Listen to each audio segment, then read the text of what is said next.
Hello and welcome to Inside Indiana Business. I'm Gary Dick. For some 6 months now, the COVID-19 pandemic has pummeled the Indiana economy. But amidst a sea of mostly negative news, some positive developments this week. Texas-based Mission Foods announcing plans to build a tortilla manufacturing facility in Plainfield with plans for nearly 550 jobs. In Northwest Indiana, another Texas-based company, Corsicana Mattress Company, has selected La Porte for a box bed manufacturing facility with plans for 350 jobs there. And in Lake County, Alliance Steel this week christened a new headquarters in Gary and plans to add 100 jobs there, a headquarters moving from Illinois.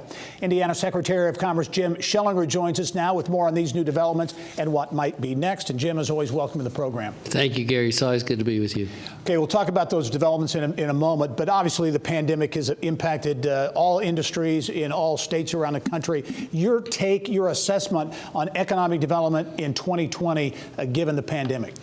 Well, Gary, we've had a good year in 2020. I've told people we're obviously going to have a record year because when have we had to do economic development during a pandemic? And not only just a health crisis, but also a financial crisis and a civil discord crisis that we have going on. So I really, truly appreciate the governor's leadership on all fronts on what he's been doing over the past 6 months. And in 2020, so far, we knock on wood, we're very privileged, more than most states in the country, maybe more than any other state in the country. We are approaching 20,000 new job commitments this year, which has us on pace for another record year.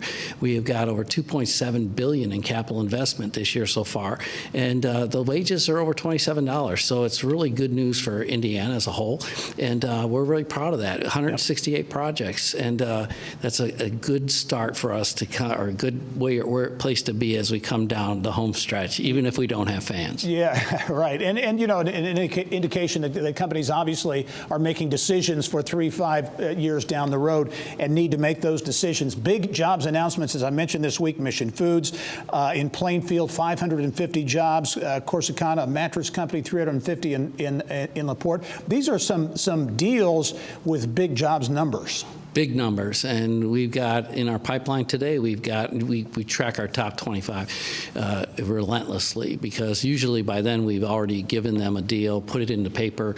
Our hit rate's 85-90% when we have deals on the pipeline that are in that top 25. We're tracking 22 right now because we've already landed. We landed 3 last week, but in that top 25, we've got over 6,000 jobs, new jobs that will be committed. We have over 2.1 billion in CapEx, and again, these jobs will do nothing but increase our wages, and we'll get probably up to 27 and a quarter. Yeah. So it's been great so far, and I think it has a lot to do with the way leadership in this state is acting on all fronts. Start with the business leaders; they're the ones that create the jobs. Gary, as you know, you talk to them all the time, and you mentioned these 3 companies. They're outstanding. The governor today at 11 a.m. was up doing the ribbon cutting at Alliance Steel. This is a company that came here from Illinois. We have a lot of businesses that have come here from Illinois, and they are just a fantastic company. And as you mentioned, 130 new jobs, and their CEO, Andy, is just as good as can be. And, yeah, hey, Jim, talk about that, because it's a headquarters operation announced a couple of years ago, but moving from Illinois to Gary, big announcement for folks in Gary. Illinois continues to be a place where Indiana's having some success. We do. We love to compete with Illinois, and we say that affectionately. They're obviously our neighboring state. But from an economic standpoint, and from what they're able to do as a state relative to taxes, regulations, amenities, the things they have gone, they cannot compete with us. So these companies come to us. We don't approach them. And we have over 60 companies that have relocated to Indiana over the past year and a half, 2 years. And so it's been phenomenal. And they're coming here for lower taxes. They're coming here for reasonable regulations. They're coming here because of our business-friendly climate, and they're coming here for our workforce. We have a tremendous workforce in Indiana. Hey, Jim, very quickly, only have 15 seconds, but heading through the rest of the year, your expectations?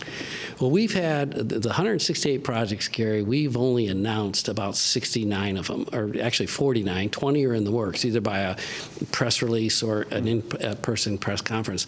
We still have over 100 that haven't been announced, and we have all these great pipeline projects. So we never closed down as a state. We're getting back on track, the governor's plan, but I told the governor we've continued to log laps during this time. We've never stopped, albeit under a yellow flag. Yep. All right. Very good. Jim Schellinger, Indiana Secretary of Commerce, as always.